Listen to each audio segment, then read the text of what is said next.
Alternative Dig Talk. Real issues, real talk.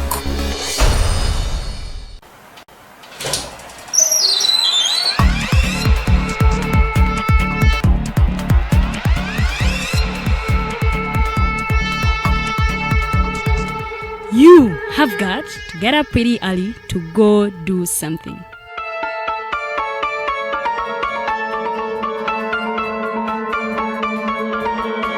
We are the Alternative Dig Talk.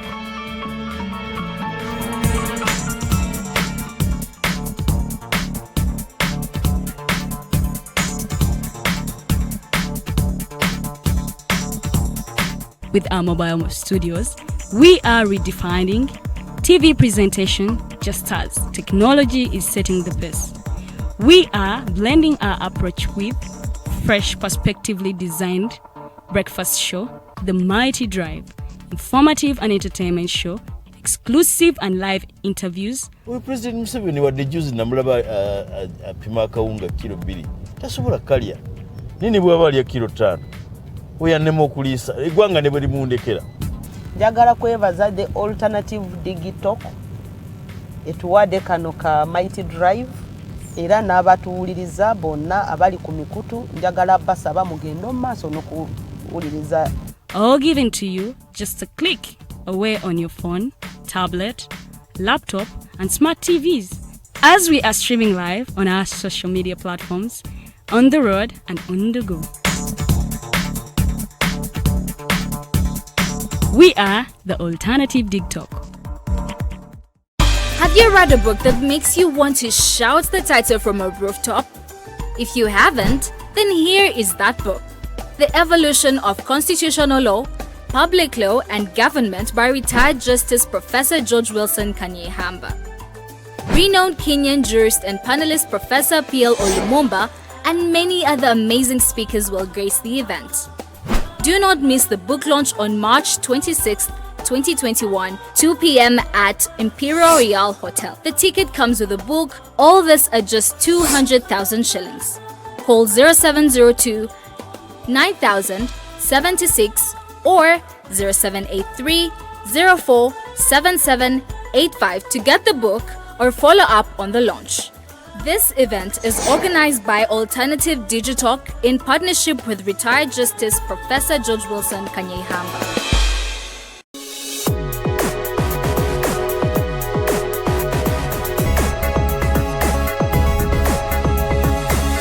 The Alternative Dig Talk.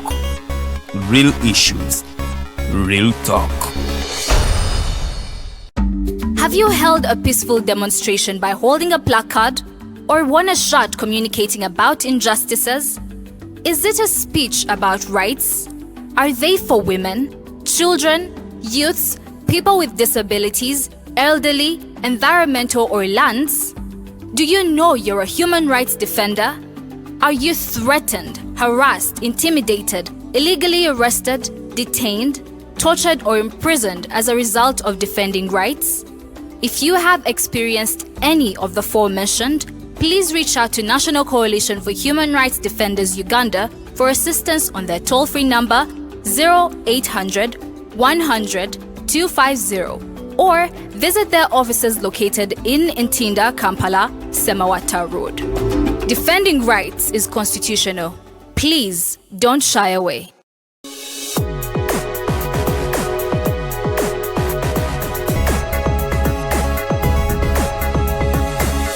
The Alternative Dig Talk. Real issues, real talk.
It is exactly 11 minutes past 7 a.m. A very good morning and a warm welcome to the Mighty Drive show.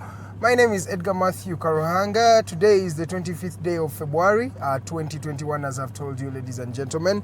I would like to first apologize for coming in a bit late, as we are streaming live on Facebook.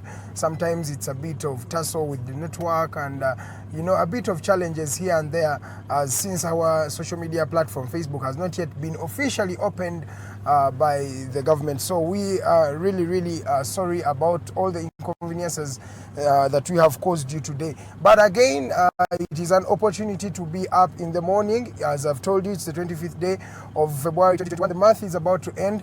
How has your month been? How is your life? And how is everything going? And it's a new day. That means it's a day of opportunities, a day of breaking through, and a day of a lot of success. And before you go any further, let me inform you about our guest today. He's called Mr. Kaviri Ali. He's the team leader of the Youth Equality Center. He's going to be seated with us. Me and Farida Bikobere will be seated here, and we shall be dissecting on some of the things that concern the youths and how this organization, the Youth Equality Center, works. Yeah, but as I've told you, my name is Edgar Mathew Karuhanga. Let's first talk about all the top stories that have been making rounds in Uganda and around the world. First of all, First Technologies officially exit, and we are having the Uganda Security Printing Company in. Remember, the First Technologies has been ushering a lot of driving licenses to different drivers, and so their tenure in office is now officially done, as their contract expired 3 months ago. But they were given a preliminary contract so that they can continue issuing, driving licenses to Ugandans. But now the mandate has been taken away from First Technologies, and it's now going back to the Uganda Security Printing Company. Now, this is a government-owned institution, so let us wait and see how their service is going to be in this time. We have not yet we've not yet been informed about their contract, how long it's going to run. But things that concern the government sometimes come with a little bit of shakiness, and some people really doubt them and don't really like to work with the government. That's why it has been received with a lot of mixed feelings. First Technologies has been issuing driving licenses for a long time now, but they have been efficient in their work. You go at First Technologies and you're organized. In one day you'll have got your renewed permit. In 3 weeks they will even inform you that your permit is officially out. So thank you, First Technologies, for that. We look forward to Uganda Security Printing Company to see how it's going to go in this time. Now, away from that, KCCA, Kampala City Council Authority, has officially requested for 1,000 billion shillings to cover all the potholes that are in Kampala City roads. Yes, we've had a lot of challenges with Kampala City roads, as you see that roundabout that goes to Wandega. There's a lot of a lot of potholes. There is another hole that is around Kamocha. A lot of when you talk about the Naguru, as you're coming from Naguru sloping down to Lugogo, there is that place. It really has a lot of potholes. So KCCA has requested for over 1,000 billion shillings, that is 1 trillion shillings, to renovate these potholes and make our roads better and better and better. But 1,000 trillion, that 1,000 billion, 1 trillion is a lot of money. So let us see if the government is going to issue out that money. Now, Parliament also officially requests the Ministry of Internal Affairs to declare the list of members they have in custody as those that have been disappeared and taken without the mandate of the police. So Parliament has offered up to today, the 25th of February 2021, to the Ministry of Internal Affairs, and to just portray each and every name as they had promised. Remember, the President came out I think like 11 days ago, and he said that the security operatives are the ones who are having a lot of Ugandans that were disappearing in mysterious ways. So yes, they say the Parliament has urged the Ministry of Internal Affairs to really bring out the list of all Ugandans that are missing. But the National Unity Platform said over 3,700 of their supporters are missing in action. But let's wait and see if the Ministry of Internal Affairs will really take it to the parliamentarians and portray this list today. It's not every day that these guys really do this, but let's wait and see if it will be done. Now, Away from that, the IGG urges all leaders in Uganda to declare their wealth, and starting from Kyagulanyi Ssentamu, who was requested to declare his car that was really imported to him. I don't know how it reached Kampala, but it was imported. It's now here. It's a bulletproof car. Apparently, it was bought to him for him by a couple of well-wishers and Ugandans who really want to see him live and away from all those bullets. So the IGG has declared all leaders starting from the 1st of March to the 31st of March to come out and really portray all their wealth they have before they enter parliament. This is done in order to curb the high corruption rates that have been going on in this country. And the IGG on that note, even elaborated more that they have solved over 1,200 cases in the last full year as they were trying to do their mandate as some of the Inspector General of Government. Yes, so that is kudos to them if they really were able to get over 1,200 cases of corruption. It is not every day that you find this. But now, and lastly, as we invite our guests and as I go for a short commercial break, court officially receives the court withdrawal petition from the National Unity Platform. Yesterday, the Chief Justice and other 8 justices received this particular petition from the counsels or the lawyers of the National Unity Platform and Mr. Kyagulanyi Ssentamu as an individual.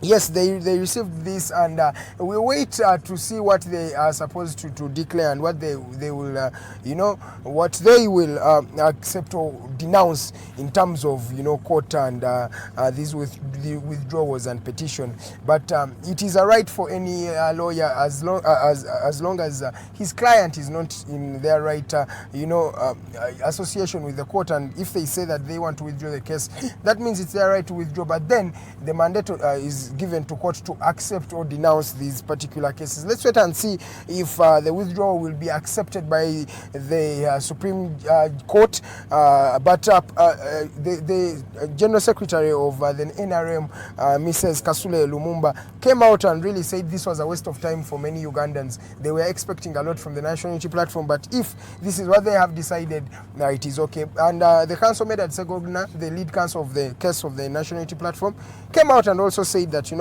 why is it that Lumumba is the one that is really oppressed about this particular claim and this particular petition withdrawal? Why is it that the NRM members and cadres are the ones who feel like they have been really disappointed in this time as, these guys at the National Unity Platform decided to retort and resort to, other means, and they said they are going to hold a public court. And let's wait and see how the public court is going to go, but it's a Thursday. Please, ladies and gentlemen, take care of yourselves, and it's a new day. Make sure you make this day count. Let's go for a short commercial break. When we come back, it will be me and Farida, plus Mr. Kaviri Ali, the youth team leader at the Youth Equality Center Uganda. My name is Edgar. Good morning.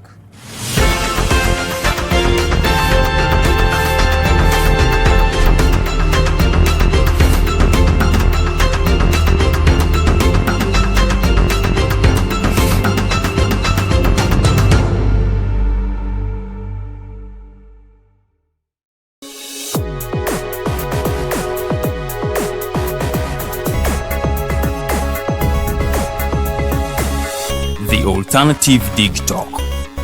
Real issues, real talk. Have you held a peaceful demonstration by holding a placard or won a shot communicating about injustices? Is it a speech about rights? Are they for women, children, youths, people with disabilities, elderly, environmental or lands? Do you know you're a human rights defender? Are you threatened, harassed, intimidated, illegally arrested, detained, tortured or imprisoned as a result of defending rights? If you have experienced any of the forementioned, please reach out to National Coalition for Human Rights Defenders Uganda for assistance on their toll-free number 0800 100 250 or visit their offices located in Ntinda, Kampala, Semawata Road. Defending rights is constitutional. Please don't shy away.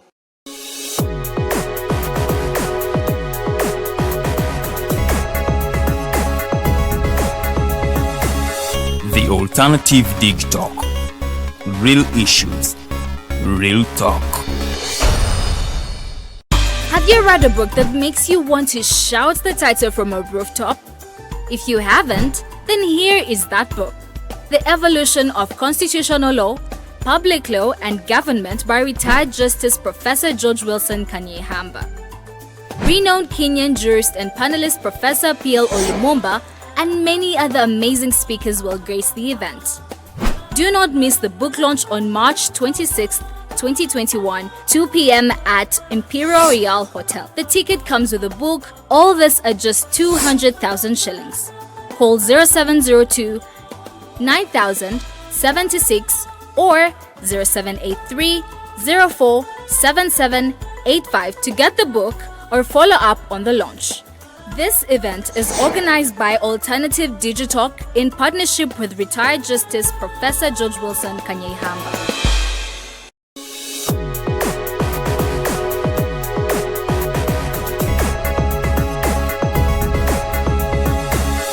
The Alternative Dig Talk. Real issues, real talk.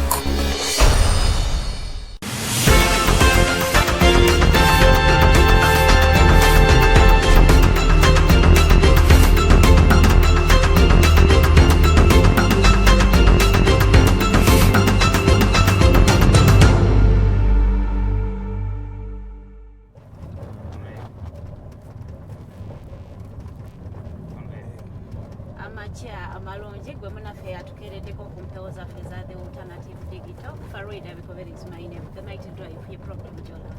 Your everyday program ebeerawo Monday to Friday saawa ebeeremu paka saawa 3. Gwe munange yatukererako everyday tukwebaza ate n'abalaba ne mumala okulaba za program zonna ate ne mutulinda ne mulaba voltage amasannyalaze nga tunyumya politics, tunyumya human rights, tunyumya buli munammwe tubeebazaako ensusu ba mikwano mwebale kulaba ffe tusuubira nti buli topic gye tuleeta oba omugenyi gwe tuleeta mumubeerako ate ne kyemuyegerako. Olwaleero tugenda twogera youth, twogera bavubuka.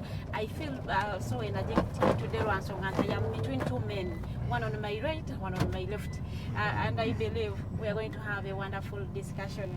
It's going to be really, really wonderful. I am one woman in two men. How does that give you more energy when you're between two men? You know what it feels? Yeah, you feel safe. Edgar, have you ever heard about a 72-hour rule? The 72-hour rule, no. How does that go? It is if you do something and it doesn't matter after 72 hours, then it never did. It never mattered. If someone annoys you and after 72 hours you no longer feel like you're really annoyed, then never react. So they tell you, if someone annoys you, if you're about to do something, give it a 72-hour rule. Oh. Such that if it matters after those 72 hours, it's then really something vital. Yes. So someone has to have that in mind. Last time I telling people you need to have a 30, 60, 70 rule when it comes to saving. This time around is about how we react to situations, if someone annoyed you or they know you are hurting and they don't reach up to you after the 72 hours, then they will not really care. And you know that one you just confirm they don't really care or they never cared. They were pretending. A very good morning. That reminds me of the 10-second rule also. Oh, you will give us the 10-second rule tomorrow when we have Kanyehamba.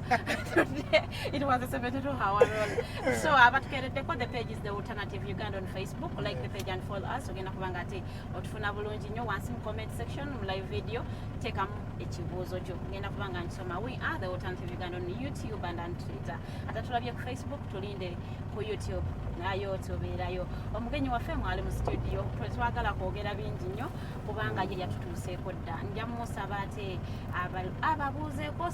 Are you comfortable with Uganda? Not really. But I will try. Maybe I will juggle. Yeah, you will juggle. Yeah, you will make such that abalugana ate tubasibirayo nnyo kubanga ebintu bino ebya twogera bavubuka human rights omuvubuka akoze atya batugamba abavubuka tebavuddeyo naate abavubuka enaku zino tubadde ku mwanjo lwaki why are we not being recognized? Situwage ntukibeeramu naye ate barecognise nga barecognise nga bali lwaki abavubuka batusembyayo nnyo. So omuvubuka nze nkukubiriza beerako discussion ya leero yiyo y'abavubuka.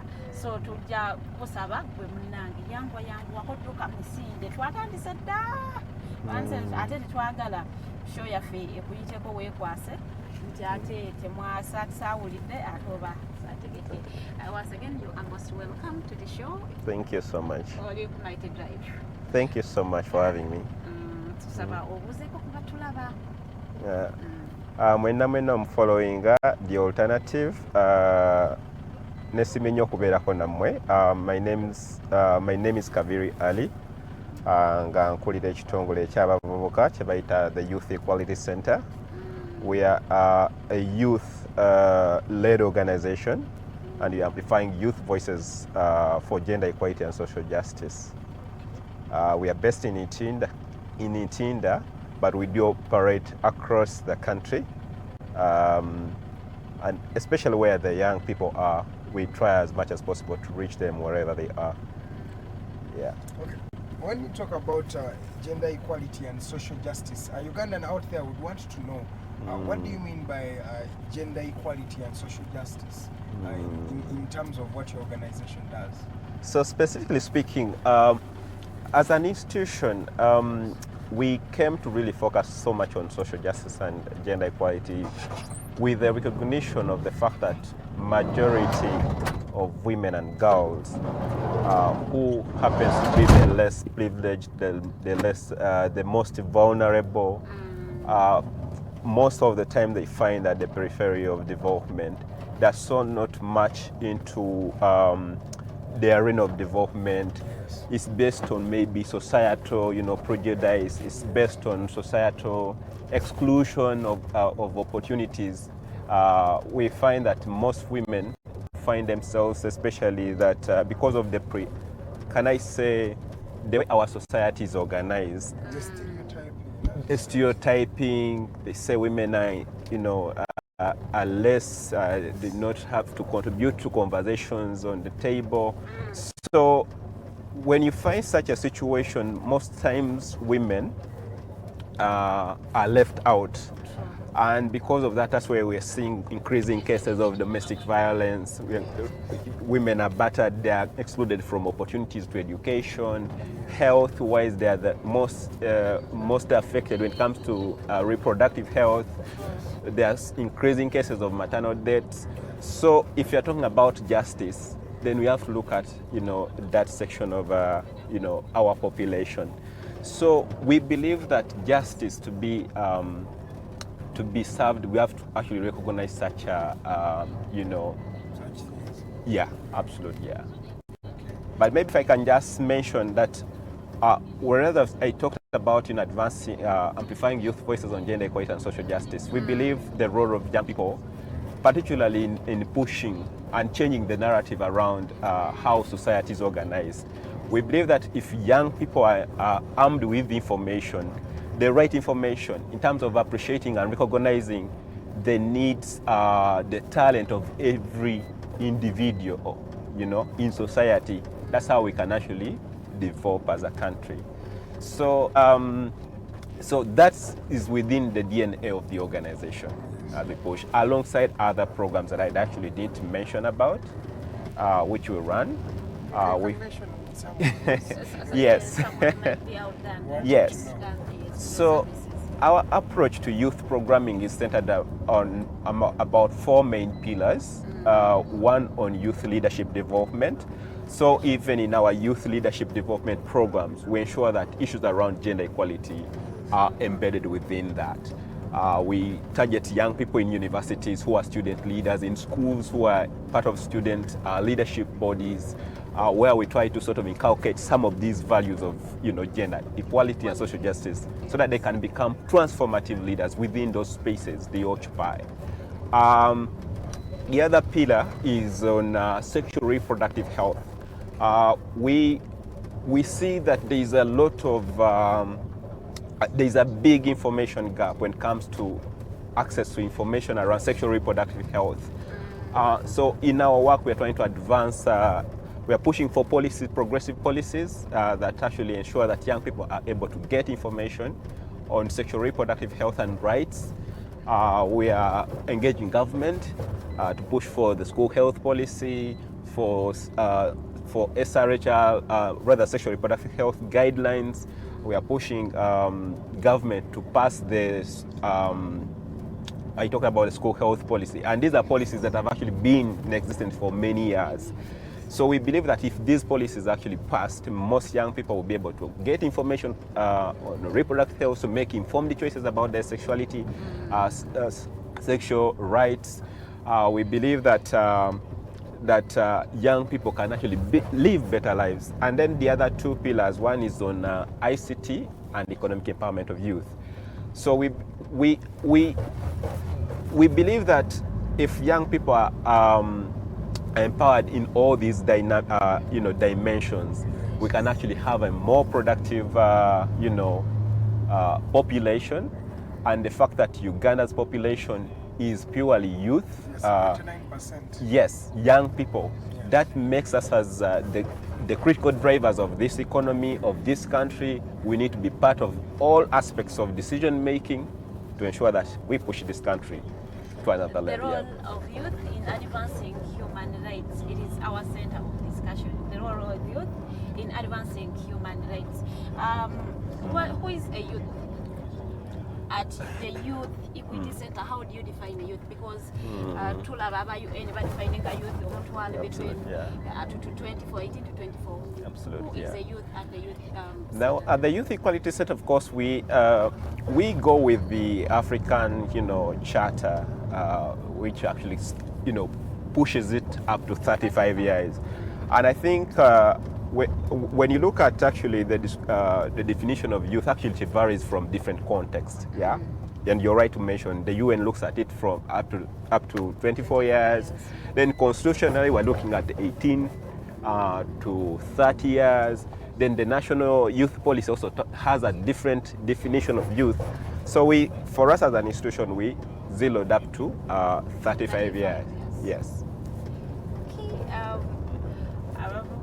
I am excited and I am not seeing you commenting. I want to ask these questions because I know you want to listen to them when you are there, because I know information mujetaga atenga nafe tuloza anti mani jetazo kujiwuliriza, but you talked about gender equality and how you are helping the youth realize that they can live like man and woman who have with equal rights.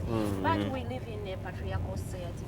Absolutely. Yeah. And you people center in universities. I really want to believe that when someone reaches university, they are already mentored to believe some way that a young girl is mentored from childhood to believe that a man has to be given that utmost respect. And so when you people, why aren't you considering going to reach out to these primary schools, grassroots, That is when train. people learn. That's when people learn that patriarchal society doesn't really work. I agree with you, and you see, it's actually a collective for us to be able to change the narrative, to change society's mindset. But for us, because it's a whole big sort of mix. So that's why we're actually targeting especially young people, because at such an age, young people are not so rigid. They can still, conform and change. Yeah? And then when you come out at that stage, the community will point fingers at you. Absolutely. And then the other critical component actually we are targeting actually both young men and young women who are in student leadership, spaces. Yes, in secondary schools, because as a young leader, they have the capacity to be able to even influence those they interact with, and that's very critical. Yeah, because leaders usually they inspire, they are able to to influence so many circles. So we believe that by targeting such young people, they can be able to even influence many others. But also we believe that leadership also can be viewed from different angles, even at the community or even at the household level. We believe that even having this kind of conversation can even start within the family. What does it really hurt if a young a boy can also help with the dishes in into the family.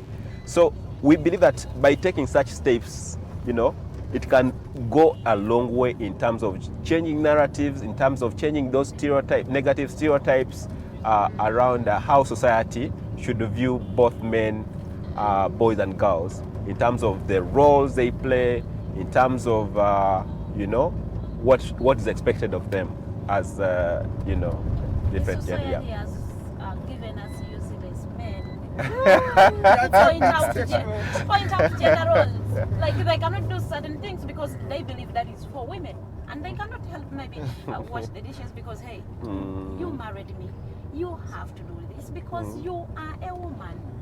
And I want to believe that if someone comes out when they reach university and then maybe they are being mentored, they have changed minds, and then they are coming out to stand for what they believe is right, the community will try to put them down. If you are a girl and you are coming out to raise your voice for the voiceless, the community will have to put you down. You're a girl, which kind of man will marry you? You who doesn't want to do this, you who doesn't believe men are 100 this way. So the community we are in that, okay, even if you want to change the mindset, we don't want to believe you should begin from the grassroots. The grassroots. These young kids. And that's why education is very critical. And that's why also we want to sort of have these conversations within our curriculum. For some lucky few individuals, actually they even interface with this kind of subject around gender, you know, at the university. Yeah, why can't we have these kind of topics embedded within the curriculum so that by the time someone, even at a kindergarten, can be able to relate? Sadly, when you look at I had an opportunity of looking at what is given to a kindergarten, you know, child in terms of homework. You see that there are this kind of questions they usually, you know, ask them. Who buys food at home? Father. Who washes clothes for you? Mother. So you can see that even our education system has to really change. Yeah. So in terms of changing mindset, yeah. So it's just like I said, it's a collective, yeah. Yeah, away from the youths at universities and maybe these ones that are engaging in leadership positions. Have you tried to engage policymakers?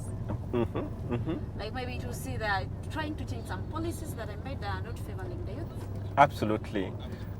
In our work, we do a lot of advocacy, and actually we've applied a gender sort of lens to all our programming aspects. Yeah. So even as we push for, you know, some of these policies I mentioned at the start of this, we are putting gender analysis to all these interventions. So we try also to actually, all leaders need to be oriented, but sometimes it's very, very hard to change the mindset of an old person. Yeah. That's why even in our efforts to, you know, engage, we have to target as many stakeholders as possible and to push to ensure that people recognize, first of all, from a rights angle, why we should have gender equality. Yeah, what opportunities are there? Yeah, if you empowered a girl, usually say if you empower, you know, a girl child, you're actually empowering the entire community. Yeah, so if we can actually gain some, you know, benefits, we see some benefits and use those to sort of make these critical decisions. I think that's how we can actually move society from another to another level. Yes. I'm okay. You have sisters at home? Yeah, by the way, I have most of brothers. them. I have one brother and 4 sisters. Do you boys cook at home? Yeah, why not? I do. Oh, it is a sister thing. I know they normally do it, but in case I'm also free, maybe on a weekend, I can do some laundry and cooking and all that. Yeah, but that brings me to the question that I wanted to pose on to Mr. Kaviri. You know, we have looked at this in a lens of only, you know, women and they're the ones who are having gender equality and less biases. But in this day, and I want you to agree with me that men also have been going through a lot of those. Absolutely. Yeah, a lot of gender inequality. Do you have a way you help out on the men who are down there. Because now the problem with men and how it's different with women is that a man will keep quiet. They won't want to tell you, they won't want to, they will feel ashamed. Yeah. But is there a way this organization reaches out to them and also brings them on board and in order to support their gender equality? I want to really agree with you, Edgar, and I think it's also understanding our roles and responsibilities. If both a man and a woman can be able to really understand each other, because also the other thing that we are seeing, of course, I agree with you. There's been so much focus on, let's say, a girl child or a woman in general, and we are also forgetting about the boy child. And it's yes, but of course that assertion has actually been brought about by the fact that women, of course, are largely affected. Yeah. But I agree with you. If we empower, let's say, both men and women, we need to see in terms of, if, for example, we've actually seen stories. Men, maybe a man lost a job during the COVID, period, and maybe perhaps the wife still working. But you'll expect that actually the way it goes actually back to how society sort of organized in terms of mindset. So you will actually see a woman not contributing at home. It's not a but it's I'm telling you, during lockdown, that was a very good example of what about. Let me just give him time to finish. Yes. So ideally, until we interrogated the issue of mindset change amongst our communities, dismantling patriarchy that makes us think that it's only the men that are exactly, and yet it's shared responsibility. If you see families, if you're to do a research and see families that work together, you'll see that they are really far ahead because they know my wife contributes something, I personally I fill the gap, and collectively you can actually achieve more. You see why, Edgar, you were very much certain, like, yes, it happened. This woman that you wanted to just channel from her being a wife to now taking care of the responsibilities of the home. She was brought up in a community where she was taught a man has to take responsibility of you and the family. So now the man has lost the job, but the community has not changed. We are in the same community. But the family, you as a woman, you're seeing that at the end of the day, my man has lost his job. Her mind was affected when she was a young girl. I'm saying, but now let's look at the reality. You're having children there, your kids are there, and they're not going to school, and there is no food at home, and you're waiting for Edgar, who's unemployed also, to come and bring you food. I think because it's in a mindset. I think that's what he said. When families, we need to reach a step where families need to sit together and work out these things. But talking about still gender equity, and then looking at villages and then this urban life, we want to believe that these youths that are in Kampala specifically are at a little bit enlightened. Yes. Are you people considering those youths in the villages that are marrying at the age of 18 and they know a woman has to just be a wife? How do you do the mapping? How do you do the trainings? Do you have these trainings? We do. Interestingly, maybe if I answer your question, interestingly, you may be shocked that even the worst cases of maybe domestic, gender-based violence happens in urban centers, where we even see there's a lot of, let me say, access to information. There is visibility. You know why there is violence here? It is because that girl in the village was told to be submissive, and now this one in Kampala. Even here, actually, even in Kampala, it's actually within culture, yeah. Because what happens in Kampala is the same thing that is happening at the grassroots, just that maybe the levels vary. Haven't you seen someone driving a very posh car, and then they throw rubbish out of the car? You know, what does that really point to you? Or we've actually seen men in Kampala beat, their fellow counterparts. Yeah, but of course, it's even we have to also look at Kampala. Kampala is not an majority of people actually come from these villages, so they come with all these negative cultures, which still is a part of them. So I think it's not true that Kampala people. So I think maybe just one thing I can really say is it's a matter of organizing society, trying to sort of promote the good cultural practices, yeah, and also maybe shun away from the negative cultures, especially that put women at the periphery of development. Yeah. Kaviri, you're talking about that education, but how do we actually achieve that? That let's say the cultural practices that are demeaning to women, how do we really erase them? Because I think it's in the system of the African setting, and you cannot really disagree with them, because this thing has been happening for the last, let's say, 100 years since Uganda has been in existence. How do you change such a thing that has been implanted into someone's subconscious up to this age? And education. Education, okay. Is one of the, education. Education actually plays a very critical role. So when we actually start, like I said, to empower, to change our curriculum, to sort of, organize our education system to be able to even, respond to some of these things, we are going to change mindsets. We are going to empower people with information. The other is also to how we can be able to change that whatever is to challenge the status quo.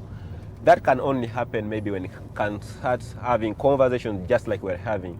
There are so many young people are watching online, and even other people who are not youth per se. Yeah. So if we can have this kind of debate within these communities, that's one way of actually trying to change mindsets. But also we need to sort of increase, like media, campaigns, yeah, because actually media plays a very critical role. Yeah, it's highly influential. Everyone is watching what's happening. Yeah, if we can have such role models profiled within the media, if we can decide to, especially for, the media business is actually a huge one, but we've seen like advertisers using women to sell products. If we can actually, put a cartel on such kind of processes, that's when it can start changing people's mindsets. We've seen like, for example, Omo. Sorry to mention this. Okay, those detergents. Yeah. You will not see a man washing clothes in an advert. Yeah.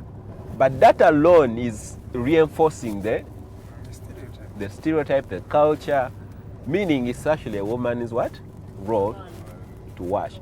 So it's a multi-sectoral sort of dimension to be able to ensure that we are able to, change. It's a collective, but simple steps can be able to change. Want these cultural purists, as they like to call themselves, really see you as an enemy to them, because there are those cultural purists who really believe that yes, women, you're subordinate. There are those. How do you deal with those cultural purists? In fact, for me personally, I've served that, where people look at, when this kind of conversation we're having, they say this man is actually mentally incapacitated. How can even, because whatever threatens someone is, can I say, ego. It's like you're threatening someone's authority. Yeah. And the fact that so I think it's about us really understanding who we are, that self-awareness, but also I want to be treated the same way that you want to be treated. Yeah. And even the Bible, speaks about that. Yeah. If you can actually begin from there, treat maybe your neighbor how you want to be treated. Yeah, no one wants to be treated unfairly. Yeah. Oh, the conversation we're having is about equal, distribution of resources, of opportunities, yeah, of rights, yeah, and these are things that even human rights within the human rights, doctrines or protocols. There have been several, conventions that have been, even our government has actually been able to ratify. Yeah. Yeah. But they came as a result of this recognition of these realities. Yeah.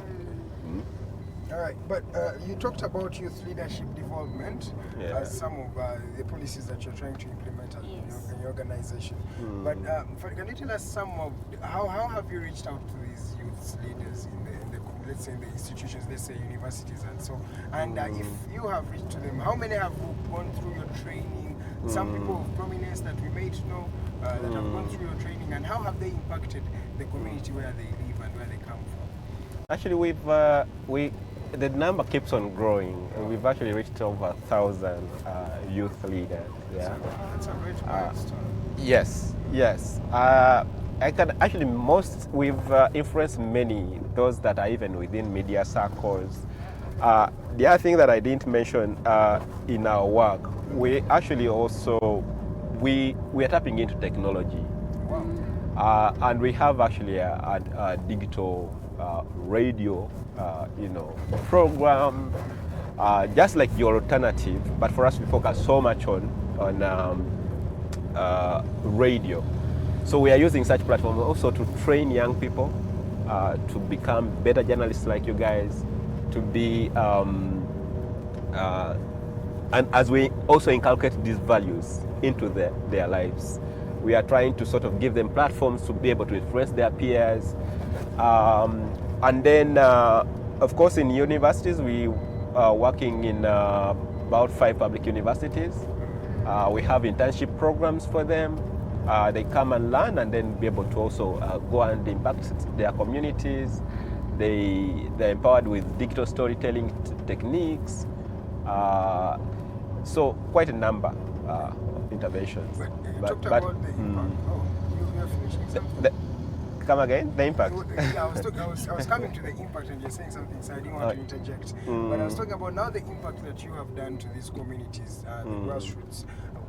You have told me, what impact have these people you've trained done in their community? Let's say those that are coming from the rural areas, or where we've seen a lot of domestic violence, the urban centers. What are the things they have done in order to reduce these things? We have them as the trainees. Actually, we've actually reached out to like the numbers I've talked about. If I just profile a few, we have like a young man in Kayunga who's trying to help child mothers by giving them skills, because this young man came through our leadership and impactathon program. He's trying to give them economic opportunities by he trains them to be able to make reusable pads, so they are not only changing their personal life but also they are earning from it. They are impacting others, like you're saying. Becoming a solution yes. to a challenge that is in the community. Yes. We have young people that have innovated and have created mobile applications that are able to detect violence against women by just, there is a girl that actually was able to innovate a bracelet. It's a matter of tapping and then someone, gets to understand maybe the, close relatives that she's in danger. Yeah. And that's something that is trying to, mitigate issues around, the violence that we've actually seen, especially among us, girls. We've seen there's a young lady who went through our program. She's now an editor with Daily Monitor. She's managing. So, and interestingly, most of our youth that go through our programs, they do not become the same. They even use those platforms to influence change. Right. Yeah. Before you go for a short commercial break, it's just 5 minutes to the top of the hour. Allow me remind you that you're still at the Mighty Drive. Yeah.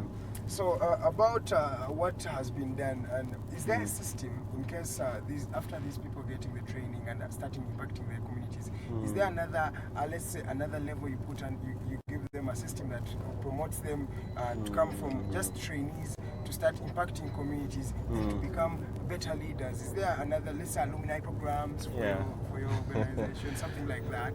Actually, we do have an alumni program, but it's a very interesting and very challenging role, you know, convening all these people,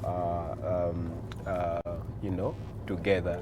And one of the programs that we've actually utilized is during International Youth Day, which is held in August. It's now 4 years.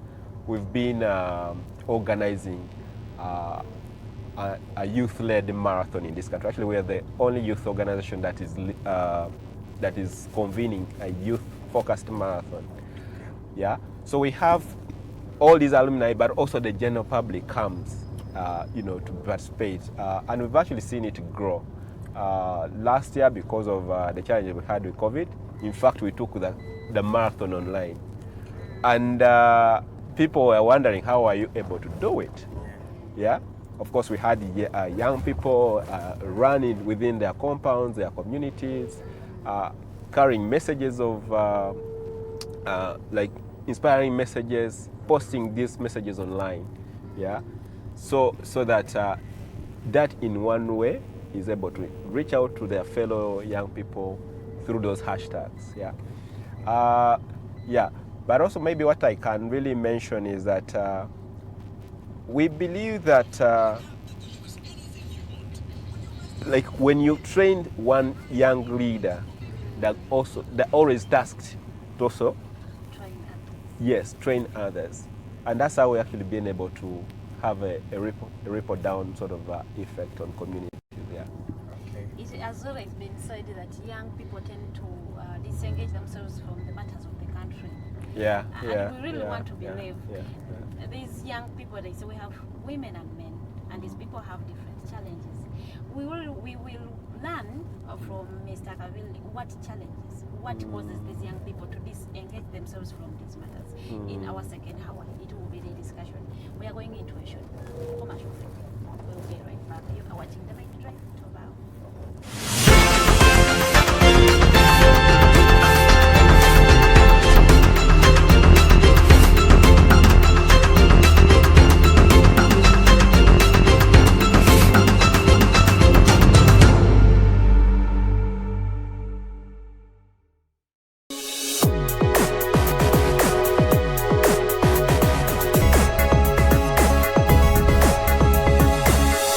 Alternative Dig Talk. Real issues, real talk. Have you read a book that makes you want to shout the title from a rooftop? If you haven't, then here is that book. The Evolution of Constitutional Law, Public Law and Government by retired Justice Professor George Wilson Karuhanga. Renowned Kenyan jurist and panelist Professor P.L. Olumumba and many other amazing speakers will grace the event. Do not miss the book launch on March 26, 2021, 2 p.m. at Imperial Royal Hotel. The ticket comes with a book, all this at just 200,000 shillings. Call 0702 9000 76 or 0783 04 7785 to get the book or follow up on the launch. This event is organized by Alternative Digitalk in partnership with retired Justice Professor George Wilson Karuhanga.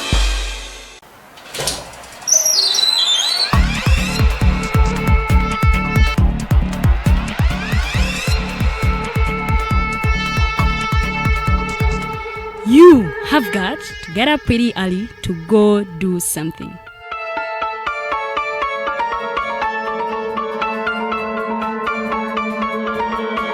We are the Alternative Dig Talk.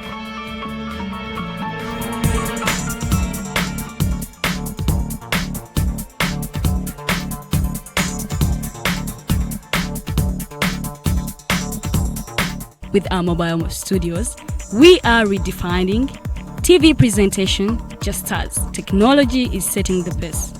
We are blending our approach with fresh, perspectively designed breakfast show, The Mighty Drive, informative and entertainment show, exclusive and live interviews. We President Museveni wadde juzi namulaba apima akawunga kilo 2 tasobola kalya nini bwaba alya kilo 5 oyannema okuliisa eggwanga ne bwe limundekera.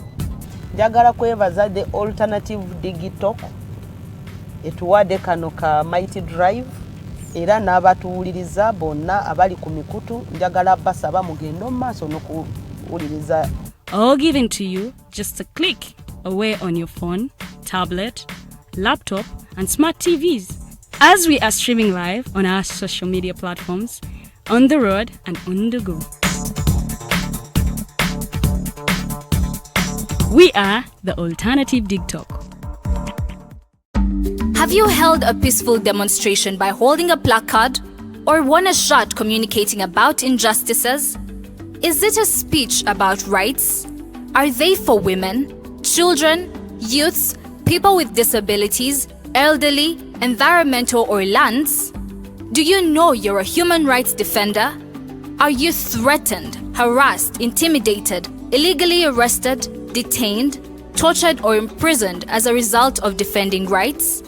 If you have experienced any of the aforementioned, please reach out to National Coalition for Human Rights Defenders Uganda for assistance on their toll-free number 0800 100 250 or visit their offices located in Ntinda, Kampala, Semawata Road. Defending rights is constitutional. Please don't shy away.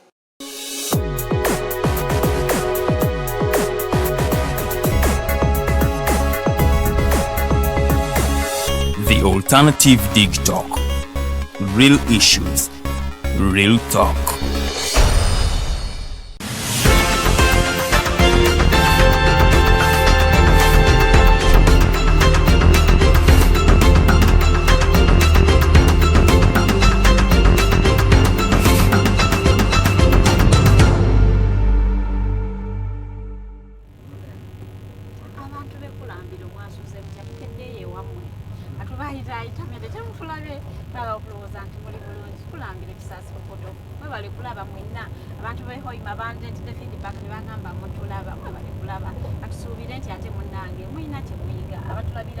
Someone was commenting his life from Doha, one where we know so mwena from all different countries abali Uganda abali Uganda abantu abali voice comments zituoka atera tuzisoma mwebali mwena okulaba naye nga ate njagala okubajuliza waliwo ku prompt oyagala okusoma akatabo ononya information oyagala okubeera informed kagala bakwatire mu buvuyo bw'otamanyi omusirikale akusanga akwate ekisango nga tokimanyi nakumanya oba omusango gwakukote mutuufu.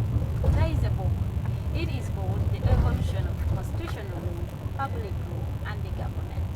You will need, I really hope you will need to interest yourself in reading the book. You need that information. Oli musomi okola mateeka mwetaaga okusoma namwe abakola edyo muli basomesa mwetaaga okubanga ebintu bino mubiina ku fingertips mubisomese ate abaana mwina abali mu universities bamikwano. It is the book to have ewakaawo oba bwali ku hostel ng'okayina bababuuza munange gomba kukutebwa eido omutaka amateeka gwogera ki muleke kubeera nga muli green ku buli kimu. The book launch is on the 26th of March ennaku z'omwezi nga 26 ogwokusatu lugenda kuba lunaku lwakutaano olusemba mu mwezi gwokusatu. So twagala okusuubira nti munnange tukyayinayo ennaku gwatalina kasente oyinza okuba otandika leero kasonda tunatuukira luli ng'okawezezza. The tickets are going for 200,000 emitwalo 2 egya Uganda kweze sente ofunirako akatabo ate nekakuwa ticket nekuyingiza ne event olwo olunaku nofunirako ne ka refreshment munnange ate abantu betulina abagenda okuba ba speakers bonna ku bantu babitiibwa bantu bayivu. You would really want all to listen to what they will be saying. We have Pierre Olmumba from Kenya. He's going to grace the event. He cannot speak our fee. So tusuubira nti mwena bana Uganda mujja kumwesunga mujja kwagala okumuwuliriza mwanguweko. Our tickets are running out. We have a limited number but limited so munange tutambulira ku first come so tubakubiriza mwanguweko, tickets are running out, mwanguweko mugule tickets. Right Honorable Jacob Olanya, the Deputy Speaker of Parliament, he is our guest speaker. Yagenda okubanga guest speaker waffe w'olunaku bangi nnyo sagala bamalayo. We have a panel of 5 people. We have Right Honorable Amama Mbabas, Dr. Lina Zedriga, we have Councillor Nicholas Opio on the panel, we have President Robert Mao on the panel. So bamikwano abantu bemmenye babitiibwa mwanguweko tumugule tickets zigwawo osobola operatinga on these numbers for further information about the launch 0702 9076 0702 9076 over 0783 047785 0783 047785 obakubireko bakubulire munanga event egenda kuba ku Imperial Royal esawa zijja kuba 8 ez'olweggulo. Ate gwe munaffe omulwanyizi w'eddembe wali olwanirira eddembe n'ofuna obuzibu bwonna otiisibwa oyagala kuyambibwa olina information yonna gy'oyagala okumanya oyagala kufaayo ogamba nedda wano ndabawo obutali bwenkanya naye oyagala kulungamizibwa aba National Coalition for Human Rights Defenders bakugamba munnange tolwatofungulako tosirika basobola okuwa legal assistance basobola okwadvisinga mu bintu ebimu mugende bannange munoonye naddala mmwe ba activists abavaayo ne mugenda ne mukola activity nga tomanyi nawa gye genda kutuusa tusooke ogende weebuuze bagamba they are always there, they will give the information. Sooka ogende weebuuze njagala kukola kino naye kintuusaawa wote obeere prepared. Aba National Coalition for Human Rights Defenders Uganda bali wali Ntinda osobola obakyalirako ku offices zaabwe kusema Wata Road Ntinda ne munange ne bawo n'obeerayo ne information gy'ofuna oba obakubira ku toll free number yaabwe enamba etali yakusasulira 0800 100 252 0800 100 252. Munange Edgar Mathew Karuhanga mwene naye mu studios mulaba yetegese dda kansoke muleka akomyewo guest waffe mu discussion nkyabaniza ku program The Mighty Drive Show amanyaza Edgar Mathew Karuhanga nga Farida wabagambye. Leero mu studio tulina omwami bamuyita Kaviri Ali, ono ye team leader wa Youth Equality Center. Tuli naye twogera ku bintu ebikwata ku bavubuka biki bye bayitamu babivuunuse batya ekitongole kino kibayambye kitya era tubadde tuli mu kusensula nsonga ate tubadde tuli mu lulimi Olungereza okusinga era tujja kuba tunyumyamuko ne mu lulimi olwaffe olulyannaka olulimi lwaffe Oluganda. Mr. Kaviri kyakwebaza nnyo okuba ng'ozze ku Mighty Drive Show. It is really an insightful discussion. Nange mwebale nnyo mwebalire ddala otwaye okukakisa manyi kufuna chance bweti tejja buzzi era tugyebaliza nti kitongole nga media gundi gambe di alternative akolawo gundi platform bwetu osanga nti n'okupenetratinga mainstream media tekiba kyangu tekiba kyangu so kyemukola kyatendo nnyo era tukyebaza era mwebale tuwala mukisa guno ekyo kyekisinga kati tubadde twakomye wali nga tugenda kuyingira mu bisoomooza abavubuka nga mu time eya Uganda ya sawa zino tulina bingi ebisoomooza abavubuka nga tunayingira sexual reproductive health gyadde oyogerako naye twagala osooka otubulya ekitongole kyammwe kyo kifuna challenges ki bisoomoozi ki bibafuna nga bakola emirimu gyabwe ate n'abavubuka bano balina bisoomooza ki kati mugase muti ebibasoomooza okufunamu engeri y'okugenda mu maaso ng'ekitongole era ng'abavubuka okubanga nabo beekulaakulanya ng'abavubuka n'okugenda mu maaso. Era anyway poza okuddamu nsaba kankoseeko ku gundi ku lunyanyimbe katono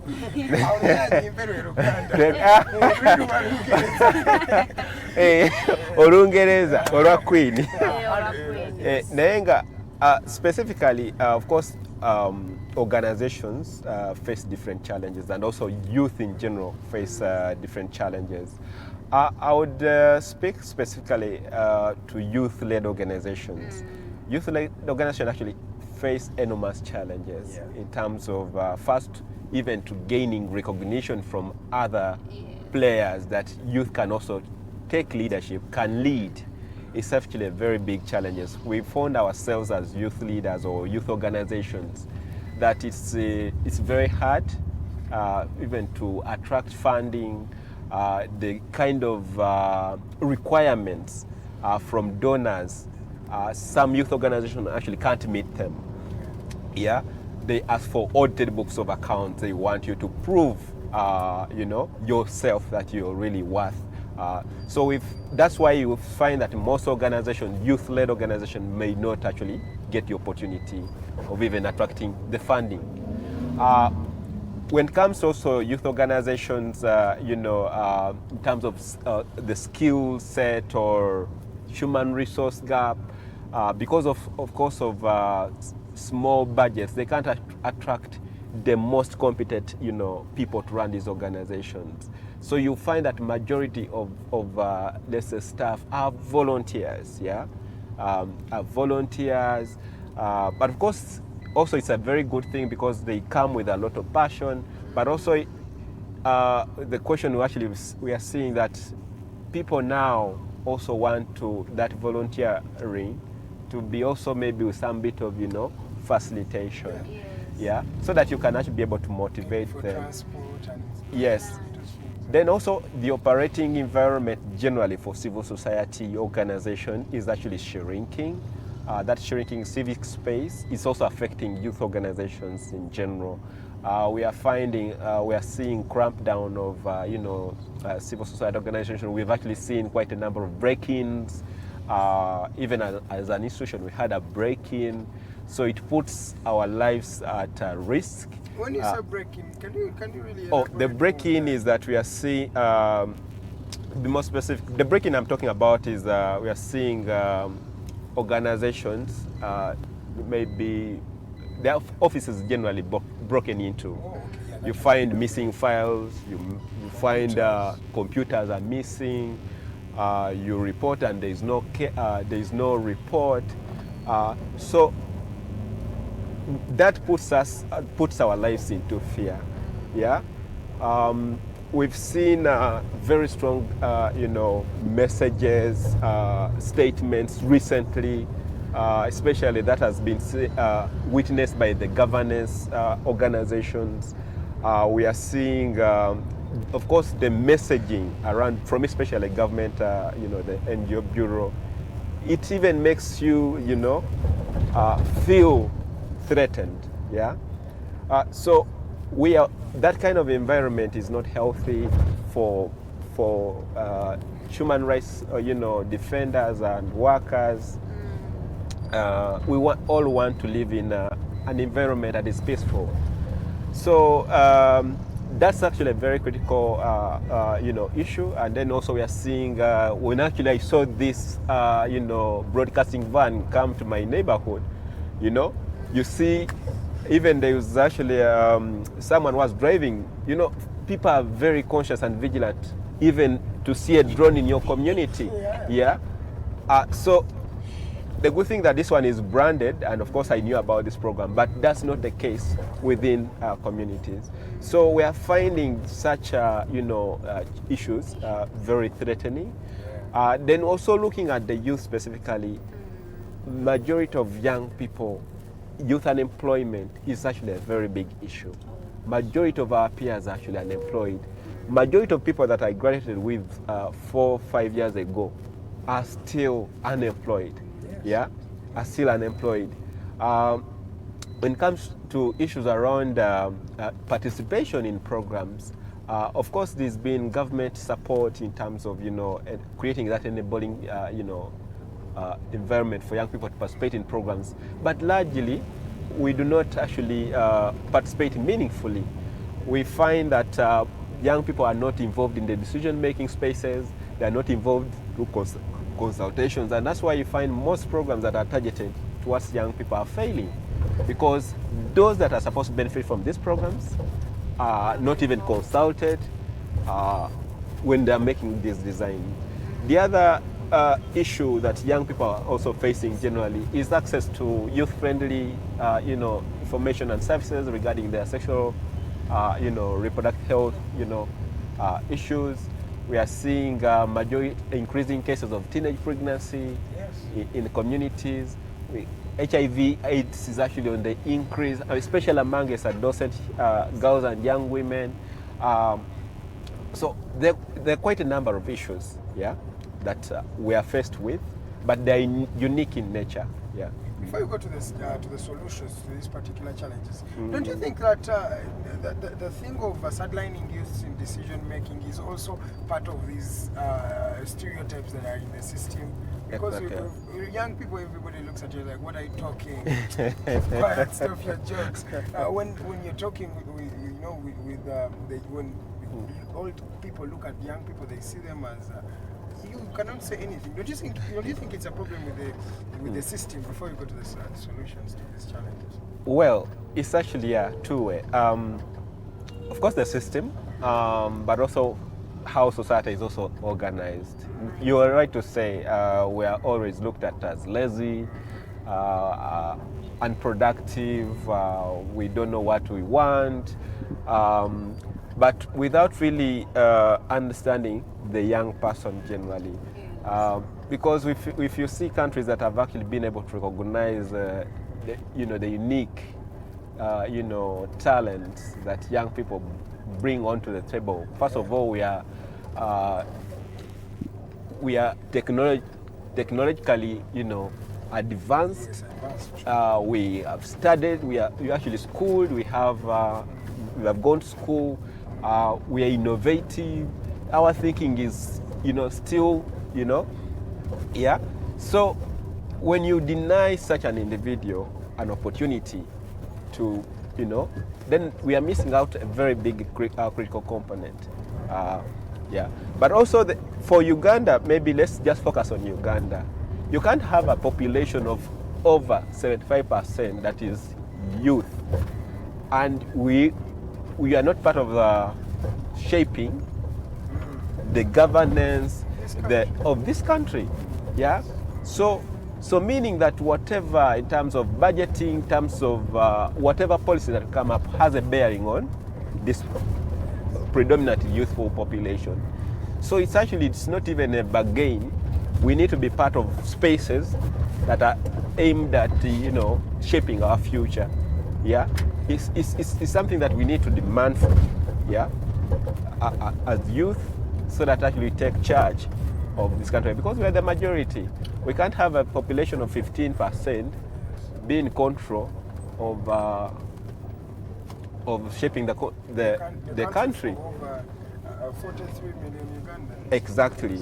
So the conversation should be around how do we then bring everybody on board to ensure that we move this country together. Okay, but Mr. Ali, I'd like to really point this out.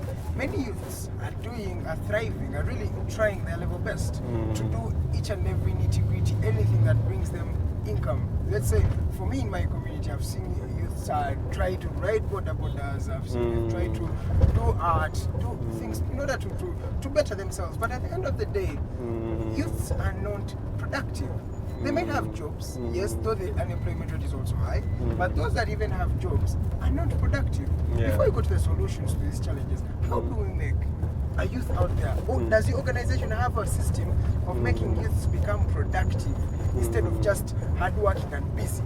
Because most of them are busy, but they're actually not productive at the end of the day. Does your organization have a way to really help these youths find their productivity and purpose? We do. But also, just Edgar, to say that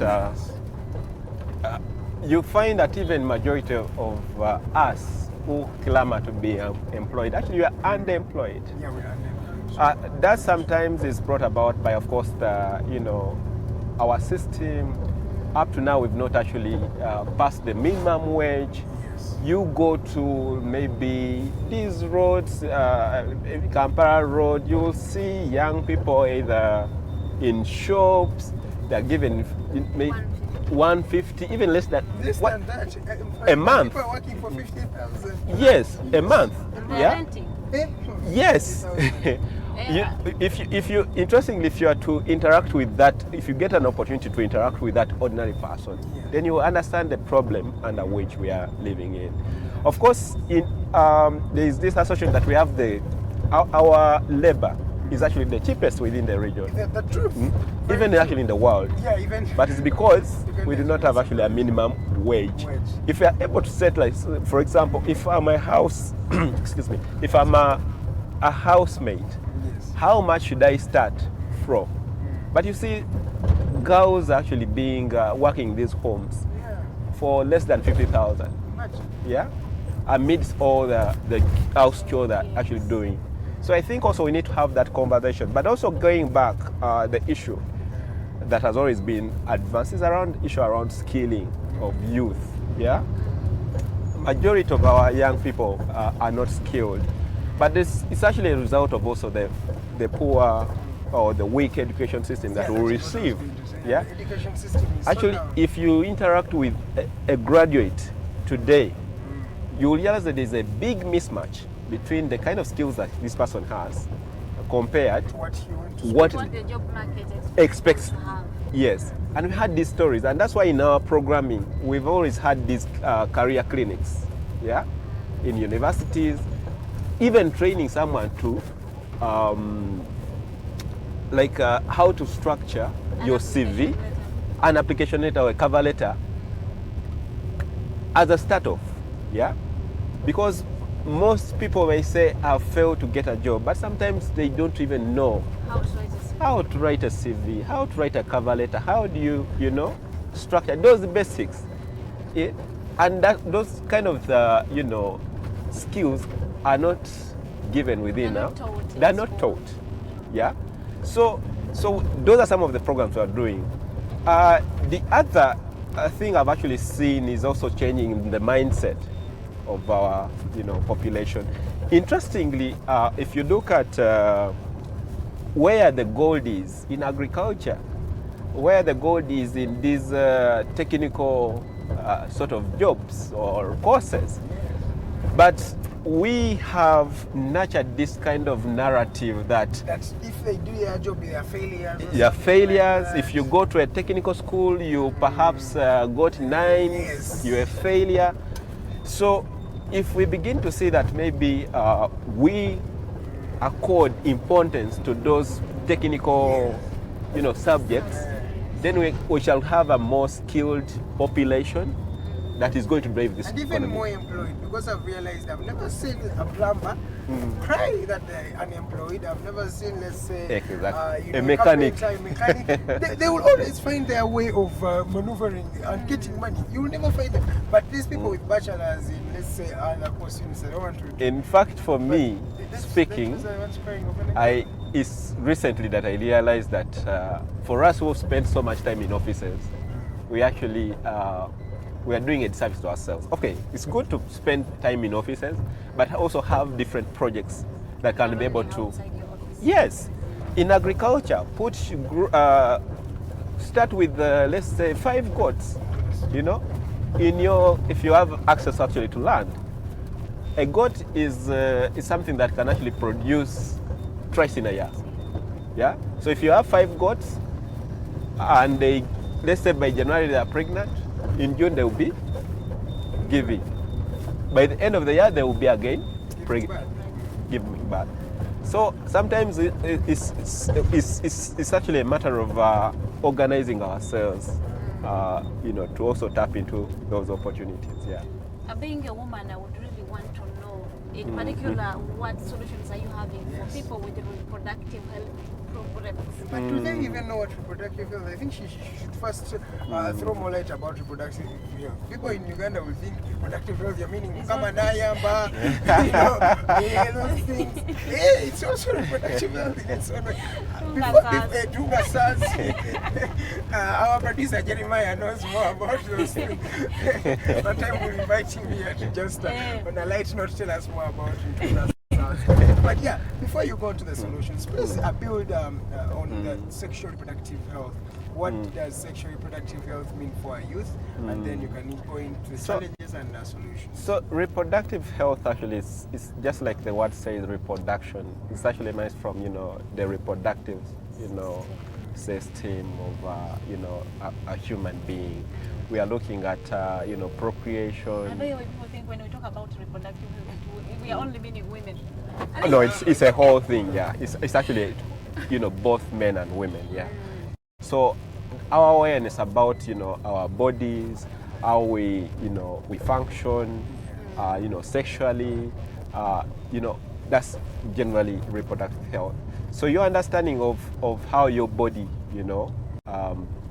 operates is very important, and that's how you're able to make critical decisions about your health. Yeah.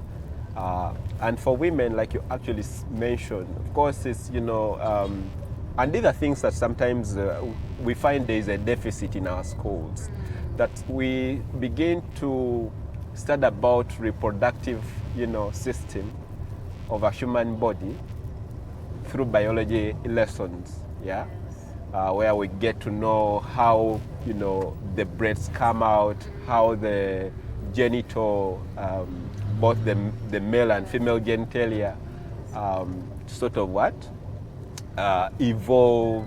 How do I, as a man, start having beard?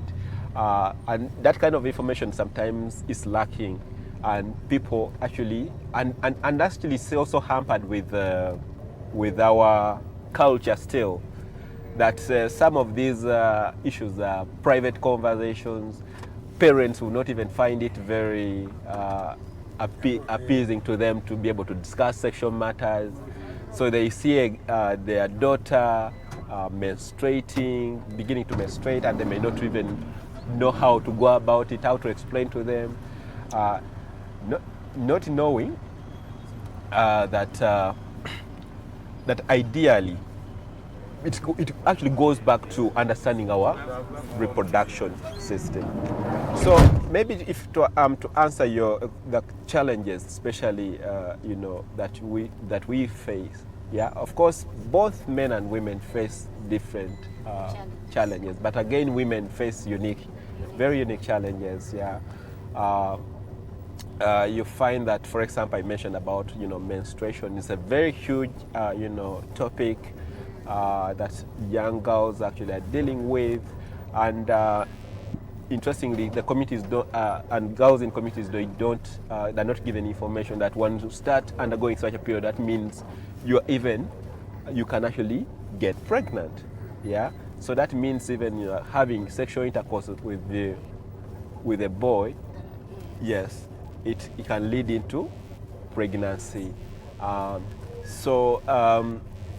There are quite a number of challenges, and that's why you find that we see increasing cases of pregnancy, that young women are not in position to understand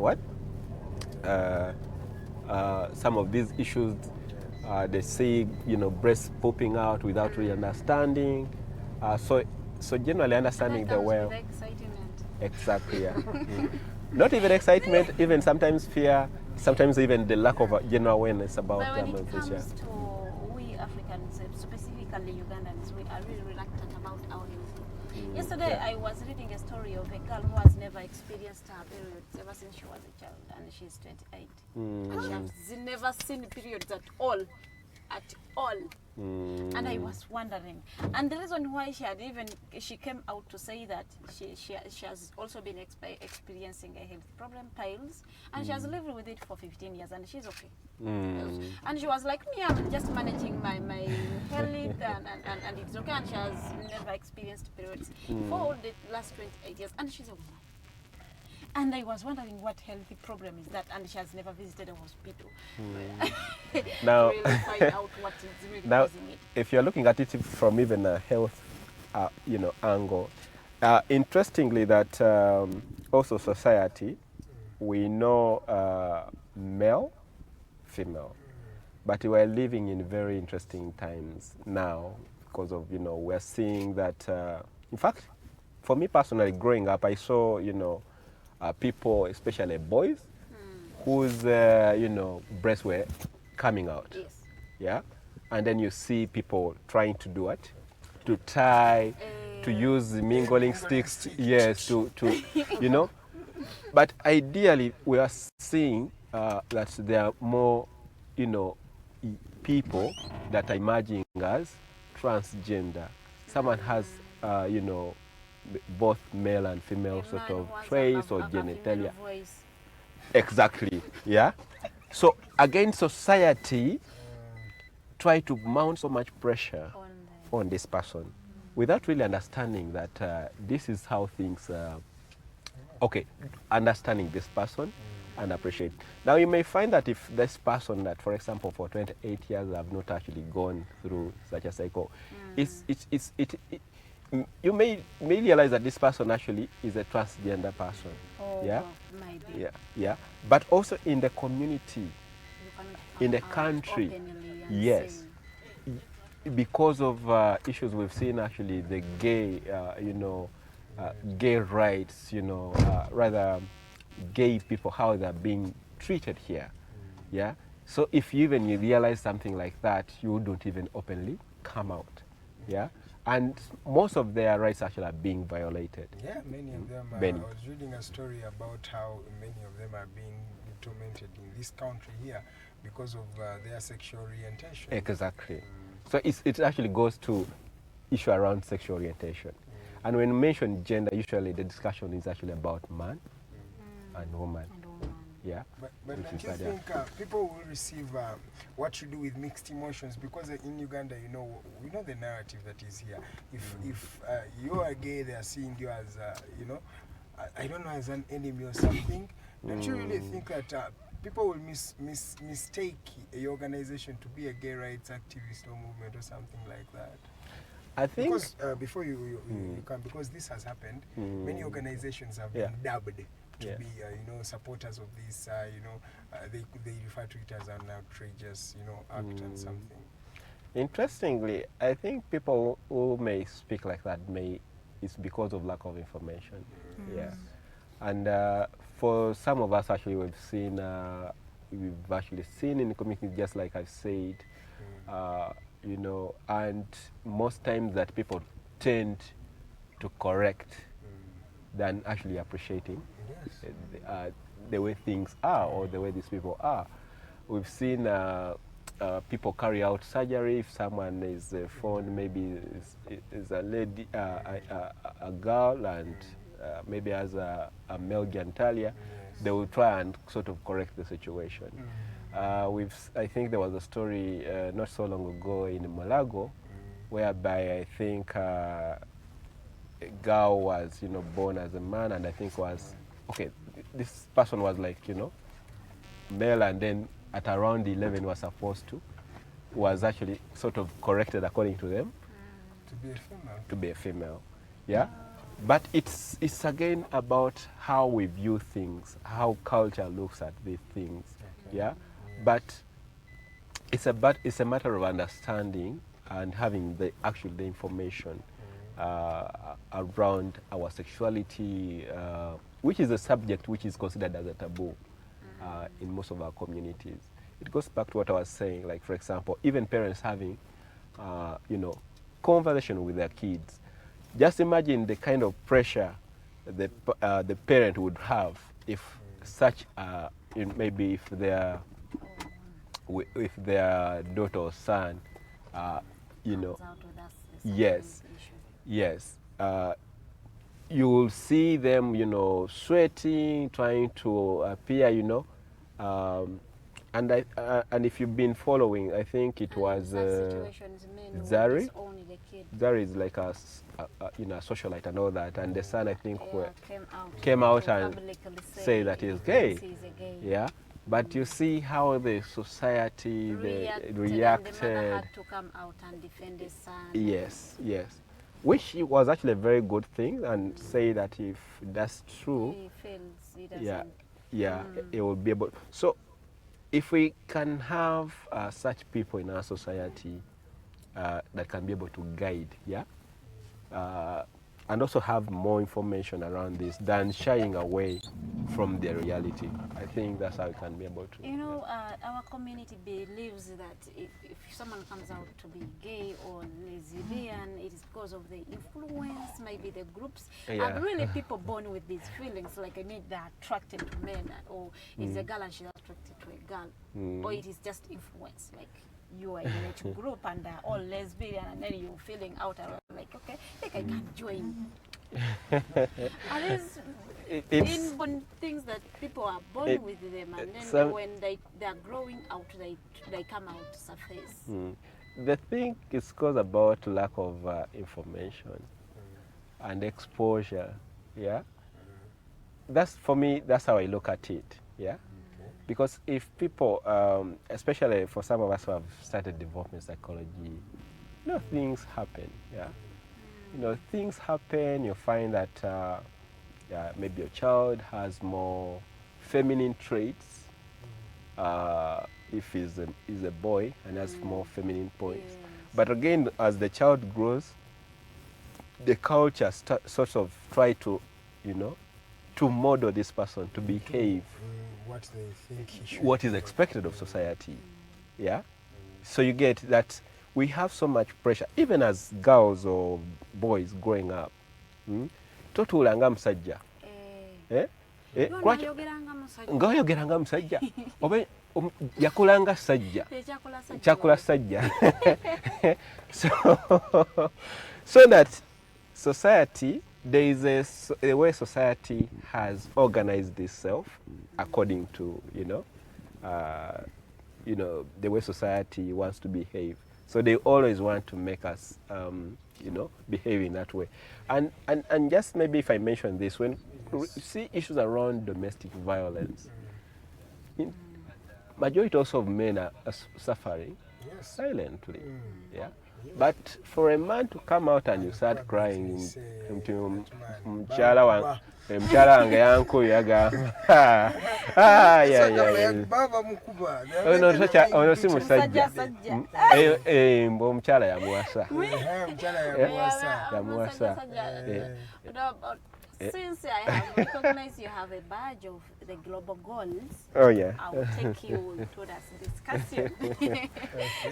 Someone will really want to know what are global goals, the SDGs. Could you just chip in a little bit and then you tell us which SDGs are you really fronting? I can really know you have the gender equity, exactly, so you can add on that. Actually, speaking of gender equality, is actually like a cross-cutting, pillar within the global goals or the sustainable development goals. So the sustainable development goals actually came into force. It was a result of the transition from Millennium Development Goals into now the sustainable goals. Yes, and that period happened to. It so happens during late 2015, especially when Uganda, through the Foreign Affairs Minister, Sam Kutesa, was the helm of the UN General Assembly. That's when these goals were adopted, 17 development global goals that are aimed at ensuring that we have safer, sustainable communities, people live out of poverty, ensuring that rights are respected, and all quality education, which is goal 4, gender equality, climate action. Yes. So you can see that that people are aware, but usually from our experiences that largely maybe the few elites, but majority of people still don't know about these goals. And these are things that are informing now our development programs within countries. We are seeing that, for example, if you're talking about education that we've been talking about, is embedded within goal 4. If you're talking about health, which is health and well-being, which is like goal 3, then goal which is gender equality, that has that talks about, which is goal 5. We're talking about youth unemployment and decent jobs, is in goal 8. We're talking about zero hunger, no poverty, all programs that are involving government are now using this yardstick. These are goals that are going to, that are with us until 2030. Agenda 2030, yeah. So, Karuhanga wali adutamanyi. No, watamanyi budget. Golo za decoration. Mulikola bakakala kano. Ka representing ngashi goal. Ono olaba. Toto balamu boti mulimu buli mu 17 mulimu partnerships awo nti sizina okukolera awamu okulaba nti tukulaakulanya ebitundu byaffe okulaba nti ebyenfuna okulaba ebyenjigiriza bikyuka mu community okulaba nti ziri self-sustaining yeah nti climate change oyogeddeko nti tukuuma tutya obutonde bwaffe oyogera ku butonde wenjijukiza government yavuddeyo neyewola 700 billion or after destroying forests now they are borrowing money 700 billions I mean kuzaawo ebibira bagenda ati naye nga tusasula in 39 years naye nga ate tetwandituuse wano kutandika kwewola singa bakumaluli wadde okimanyi 53% of Uganda's tax revenues igenda mu repayment of debt repayment. And yeah. what hurts most is that they are destroying Bugoma forest now and they are borrowing money to save the same forest. And they gave it to Hoima Sugar and it is there cutting trees. And then the government is borrowing money, 700 billion. Okuzawe bibira. Chivuma abana Uganda musolo gwafe gugendera bwerere. Nenga ate twali badde national NEMA. Every time I talk about climate action I mention NEMA. Mukolachi. Mukolachi okuma obutakuma bintu bino. Yadde oniwe mugamba abamu teboogerwako naye ate wekituka ku butonde it affects all of us. It affects all of us. N'abaana batanazaalibwa betunazaala kati saawa eno betugenda okuzaala in the next 10 or 30 years. Ugandans need to reach a time where they have to say, there are some things that we shouldn't go overboard in let's say in terms of corruption, in terms of embezzlement, because in Uganda it's a country where everything is embezzled. Let's say even if it's money for drugs in the hospitals, they will take it. Even if it's a forest, they will cut it. There is they don't reach a time of saying like, at least let us preserve this because it helps us. Katinge Kenya, I'm going to give you an example of Kenya. I know we've diverted a bit, but this is a very vital topic and you need to know. Kenyans have a limit. When they steal, they know that, let us steal, but we'll not steal money for drugs, we'll not steal money for food, we'll not steal money for the young kids, for the infants. They have a komo in Uganda. Name Uganda wano. Bajja kubba ez'amasanyalaze, babbe ez'amadagala, like they don't have, tebalinawo nebagamba kino kiyamba ffe ffenna abbe sente z'amalwaliro. Tomorrow it's your child who's going to go to the hospital and they're not going to find the medication there. If you see how Kampala floods when it rains. I think we need to reach a time where we all have to, look through ourselves and decide that, Chimala. That was a light note, that was a short commercial break.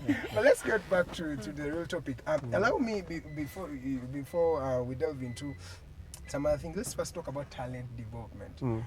In most of the countries that have developed, we've seen that it is the people who government support the talents of the youths. And then that is when you'll find Marcus Rashford of Manchester United getting £300,000 per week. That is 1.2 million pounds per month. So when do we reach an extent of saying when can we start building these talents? And in your organizations, have we really looked at talent development as an initiative that will even help this country create employment first of the youths and even improve their standards of living? Yes, Edgar. Actually, as away from my organization or my organization, Youth Equality Center, with other youth organizations, we have the National Youth Manifesto. Manifesto y'abavubuka. This is like a social contract that we've always used this blueprint or document to engage policymakers, leaders who are seeking offices. We are moving away from the electoral period, but these are some of the, the documents that we've used to engage leaders to be able to, look at some of the issues. In that manifesto, we prioritized about 6 things, and one of those things actually is what you're talking about, talent development, sports and creative arts, as one of the key pillars of supporting a young person. If you look at our youth manifesto, we recognize that sports actually goes a long way in empowering youth You know, like you've talked about how, if you look at the footballers, how much they're earning. Oh God, it's You know, really terrible. In you know, Uganda here, it's really much. In outside you know, countries, that's when they get money. the money is in there. But what are we doing as a country in terms of tapping into talent, that kind of talent, and right from you know, schools level. Infancy. If you look at our education system, majority which are privately led, they do not even have a football pitch. Yes. You know, do not even there is so much focus on academics Yes. than actually the unique you know, talents that we have. If you're talking about creative arts, how many singers in this country actually are making a killing? Yeah, the Julianas, the Bobby Wines. I'm sorry to talk about Bobby Wines. You know, I hope I don't get into trouble. And especially that I'm in a drone. But anyway, so those are people that have actually risen even to prominence through talent. Yeah. But what are we doing to recognize?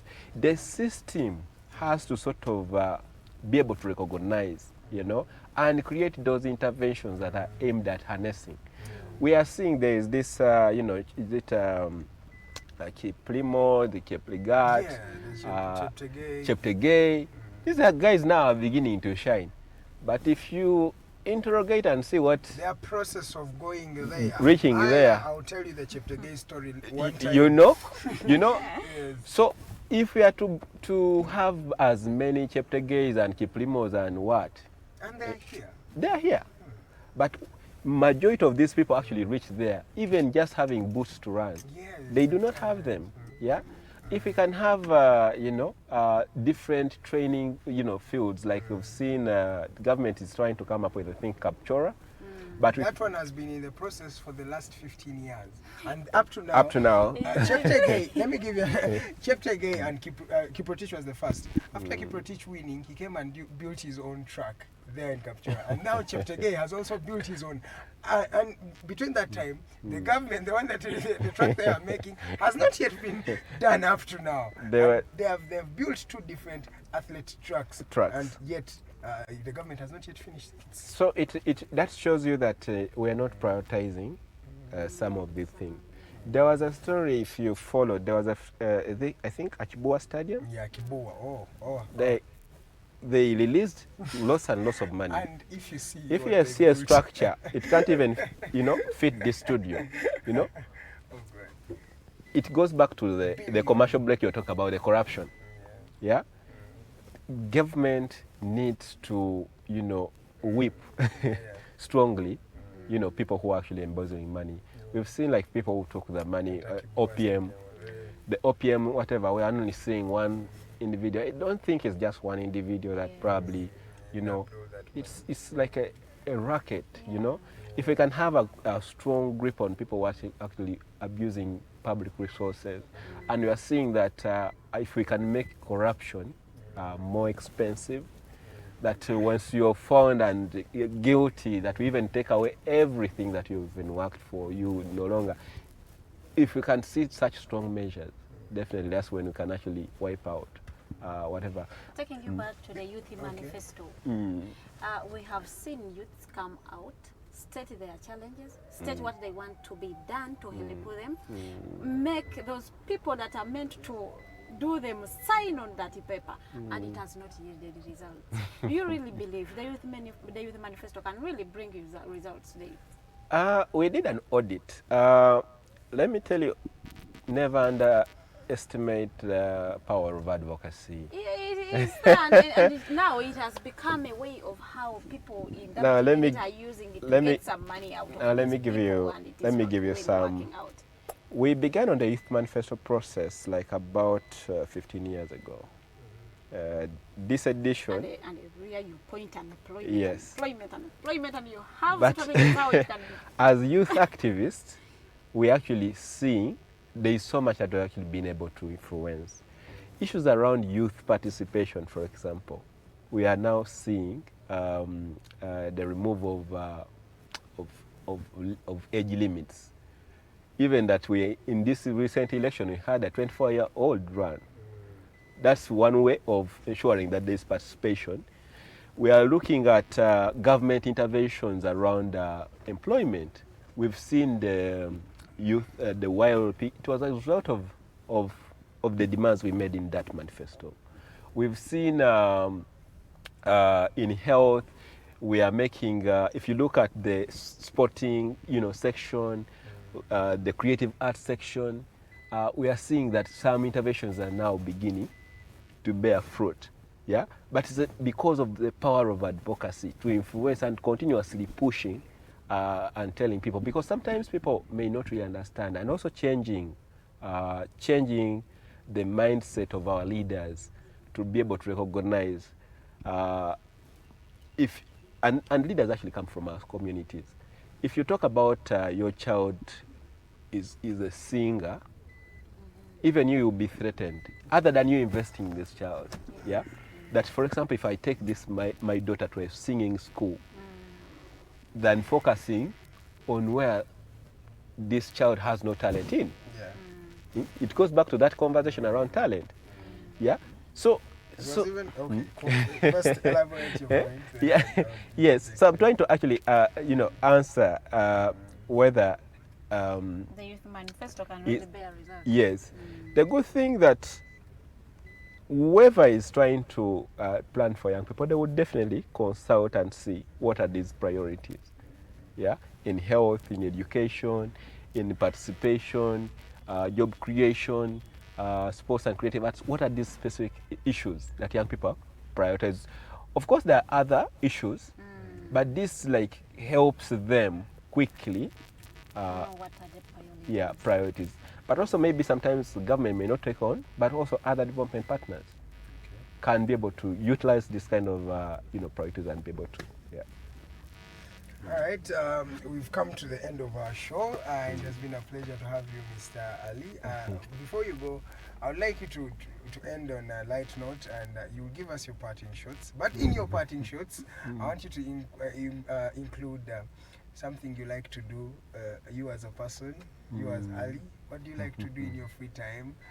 For me, I like to watch football.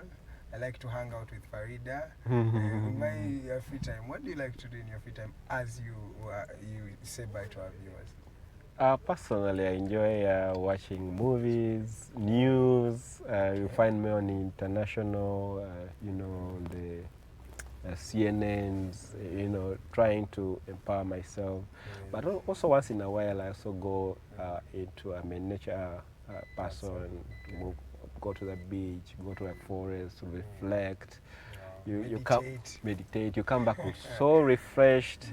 Yes. You forget about the traffic in Kampala and the chaos and tear gas, and you just go there, reflect and think, and then come back refreshed.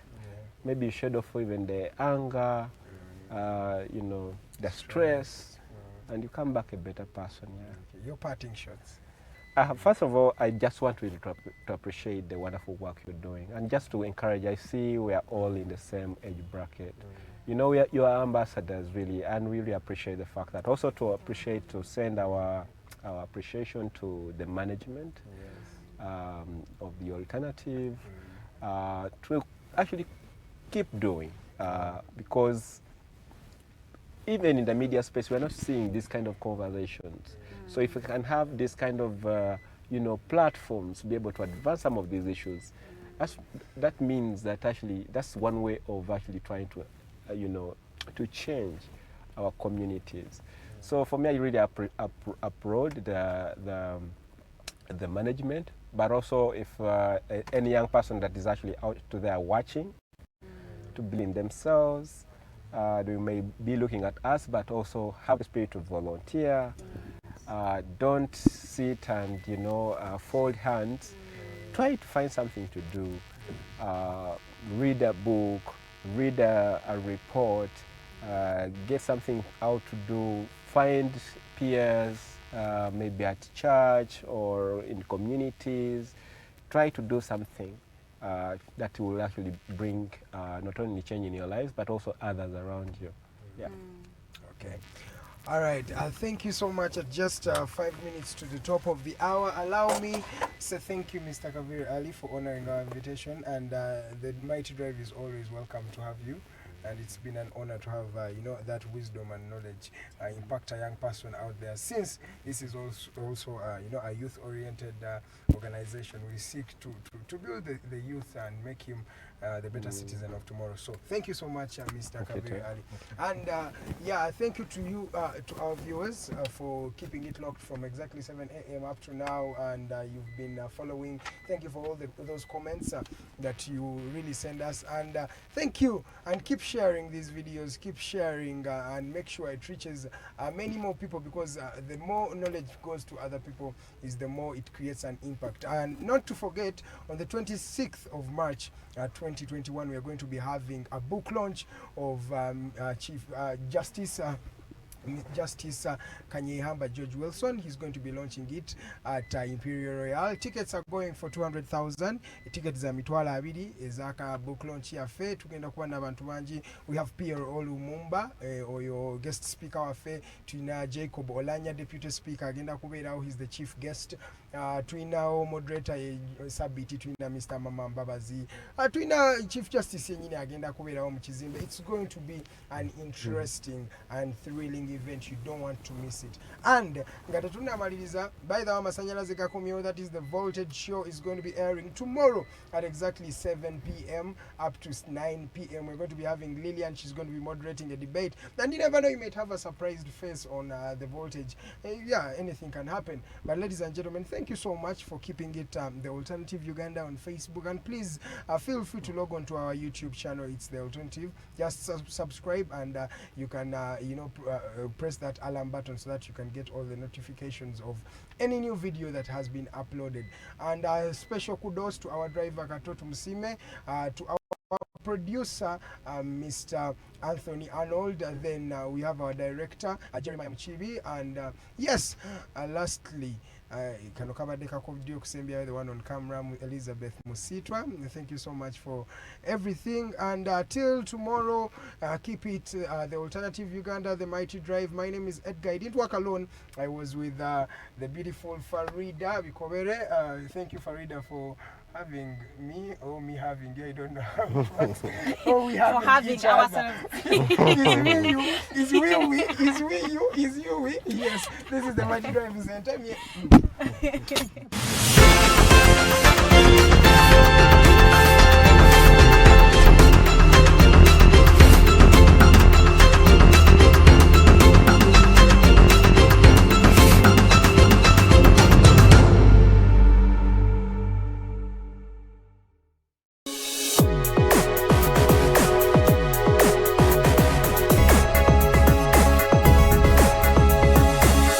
The Alternative Dig Talk. Real issues, real talk. Have you held a peaceful demonstration by holding a placard, or won a shot communicating about injustices? Is it a speech about rights? Are they for women, children, youths, people with disabilities, elderly, environmental, or lands? Do you know you're a human rights defender? Are you threatened, harassed, intimidated, illegally arrested, detained, tortured, or imprisoned as a result of defending rights? If you have experienced any of the forementioned, please reach out to National Coalition for Human Rights Defenders Uganda for assistance on their toll-free number 0800 100 250, or visit their offices located in Ntinda, Kampala, Semawata Road. Defending rights is constitutional. Please don't shy away. Have you read a book that makes you want to shout the title from a rooftop? If you haven't, then here is that book, The Evolution of Constitutional Law, Public Law and Government by retired Justice Professor George Wilson Karuhanga. Renowned Kenyan jurist and panelist Professor Pierre Olumumba and many other amazing speakers will grace the event. Do not miss the book launch on March 26, 2021, 2 p.m. at Imperial Royal Hotel. The ticket comes with a book, all this at just 200,000 shillings. Call 0702 9000 76 or 0783 04 7785 to get the book or follow up on the launch. This event is organized by Alternative Digitalk in partnership with retired Justice Professor George Wilson Kanyehamba.